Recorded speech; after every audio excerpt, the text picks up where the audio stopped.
In this video, I'm going to show you some new techniques to fine-tune your level geometry. Some of this stuff is completely brand new techniques that have never been done by anybody before. So when you guys use this stuff, you are really trailblazers, and I can't wait to see what you're able to do with it. Now, the first technique I'm going to show you is the new bevel feature for brush geometry for the faces. And you can see on the right here, we have bevels enabled on these faces. It's this check mark right here. And you can see what effect that has. It just adds, it's kind of subtle, but it just adds this nice curved edge right here. And it makes geometry look less like a cardboard box. Looks a lot more natural. Here it is without any material applied. You can see over here the edges here are just perfectly sharp, and they look kind of unnatural. Over here, it's a little bit softer. It looks very nice. Now this can be controlled. This is controlled by enabling the bevel checkbox here, and that needs to be. The rule is for every edge, if the two faces that make up that edge both have this feature enabled, then that edge will be have a little bit of a curve there. So if I disable it on the top face, you can see the curve disappears on the sides, but you still have it. You still have it going around the corner, but it's not at the top. And I'll show you again the effect that has.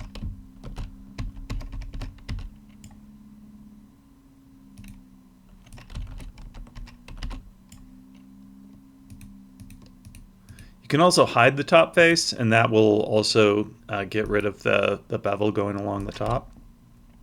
Let's take a look over here so we can see it a little bit better.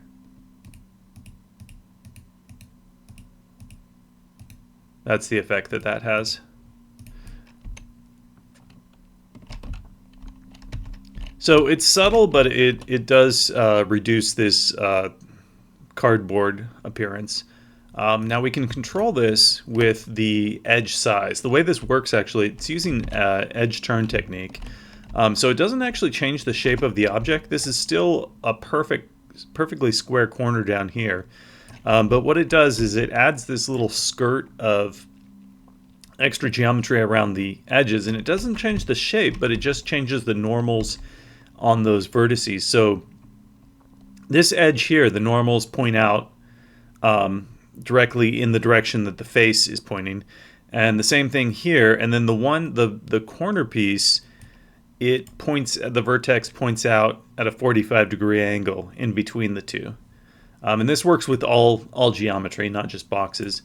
But let me show you what happens if I increase the edge size. Then that curve gets spread over a larger area. And I can make it much smaller. It usually looks good with a pretty small edge. Maybe a little bit bigger than that. Like 2 centimeters, I think, is good. So it's a little bit subtle, but it does give a nice effect. It looks a little bit nicer, especially right there. Compared to that, yeah. Now over here you can see we have this this bottom piece, and it looks this shadow along the bottom that looks kind of unnatural. It's happening because it's curving to meet that bottom face. So what I actually want to do here is I probably want to hide that face, and then you can see there's no bevel along the bottom because there really shouldn't be. And you probably, if this was a hallway or something, like an interior hallway, then you would want to hide the top, and you would just want the curve going around the corner, which looks quite good, but you wouldn't want it on the top and the bottom. Now, we'll come back to that in a minute. Now I want to talk about tessellation. And this object is actually 2 objects here. Well, one thing at a time. Okay, so when you're using tessellation with a material that has displacement, it makes geometry pop out of the face using a displacement map, and it looks really cool. Now, the reason I think tessellation hasn't really taken off until now, I think, is because there's a big problem with cracks forming on the seams. And the way I dealt with this is I just made it so that the vertices at the very edges, they have a displacement value of 0. And then the interior of the face, the vertices here, they're allowed to have displacement. So what happens is when you get to the edges, that displacement just sort of gets pulled in, tucked in neatly so that you don't have cracks forming on the edges. And that's controlled by the edge size again here. So we can, I'll show you the effect that has. If I increase that edge size, then I can get I can control like how, over what distance that displacement fades out.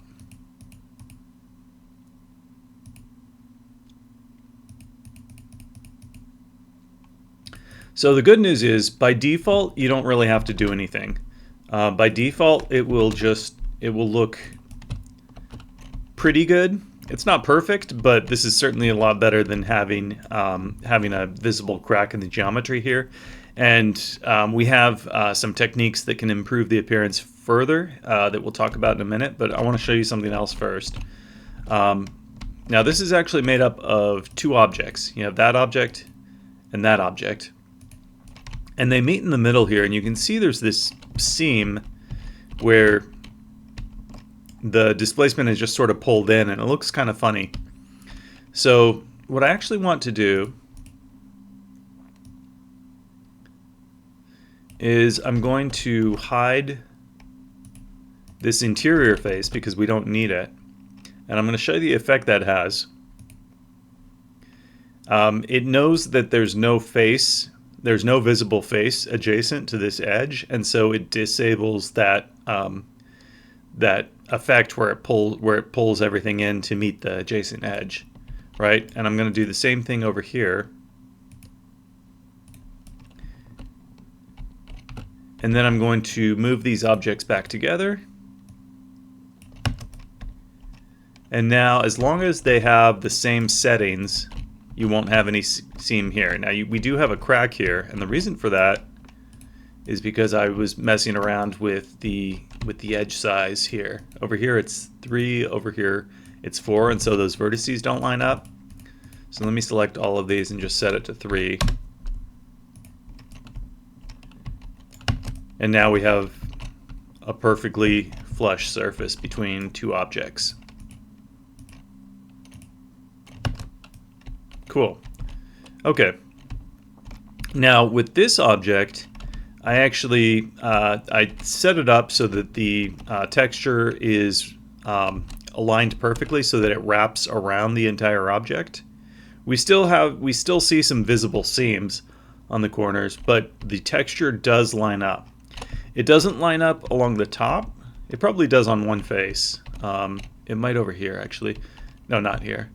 It can on one face, but it can't on all faces at once because that's not possible because this texture is oriented a different way, but we can wrap it around like that.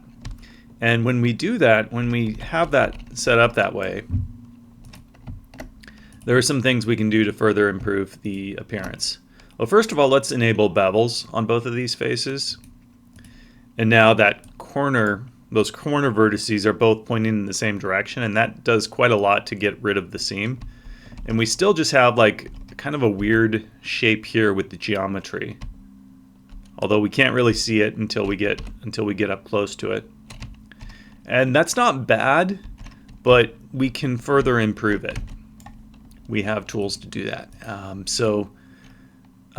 We have per vertex and per edge control if we really want to fine-tune that behavior.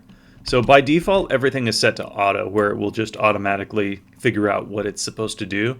But because we know this texture, the texture on this face and this face, because we know those two things line up, we can actually just force enable that bottom vertex to point out. And I actually want to get rid of, now that you see a crack there because the texture definitely does not align on this bottom face. So I actually want to get rid of the bottom face. I want to set that to hidden. Okay. And now that bottom vertex looks absolutely perfect. Let's take another look at that effect. Disabled and auto are the same in this case because it knows that it's between two faces. So if it's set to auto, it will be the same as disabled. But if we enable it, it just kind of pops out. And we can do that with this edge here. And I'll show you the effect that has. Boom. Oh, that's very cool. That looks very good. If we want to further fine-tune this, we can adjust that edge size, and I'll show you the effect that has. If we make it very small, then we get a lot of rounding. We get a very round surface, but you get a lot of texture stretching that way. So if we just relax it a little bit, we can make that bigger. I think probably about 3 centimeters is probably good. Yeah, that looks good. And now we have a really nice edge there. And I just want to select these two faces, and then we're going to play around with the offset just so we can get a look at where how that corner looks. That looks great.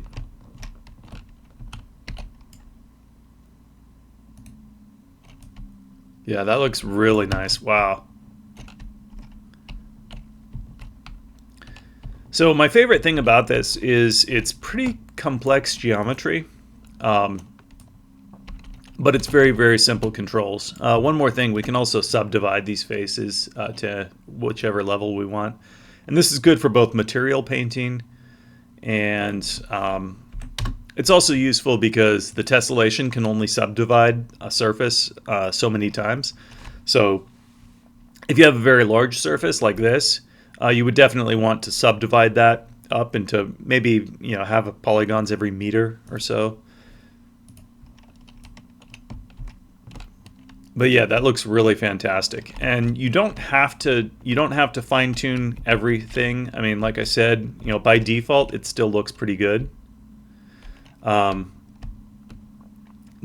I thought it was really important that if there was a certain area that you wanted to pay more attention to, I wanted those tools to be available to you so that you could achieve the things that you were trying to do.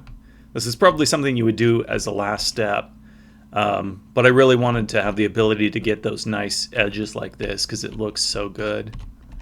So that's it for this video.